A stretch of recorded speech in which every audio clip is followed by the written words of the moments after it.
जो ये बस्ती ईसानी है जो कि मकीन को राशन हम तकसीम कर रहे हैं। जो मुकम्मल हज़रात हैं, जो गरीब हैं, इंतहाई जिनके घर बार वो गिर चुके हैं। ये रोड के मगरिब की तरफ इस जो है बस्ती है, बस्ती ईसानी। ये अक्सर इसमें जो है ना मुकम्मल तौर पर आबादी, आधी आबादी जो है ना वो डूब चुकी है। उनको मकान और चार दीवार बिल्कुल गिर चुके हैं।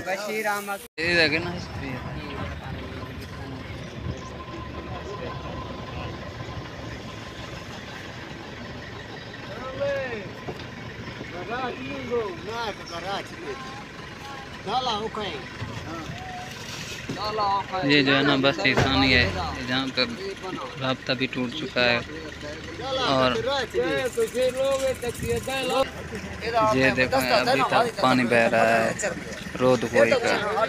ये जो है ना आगे यहाँ पे कपास था, कपास का फसल था, पूरी तरह मुतासर हो चुका है। और उसके ऊपर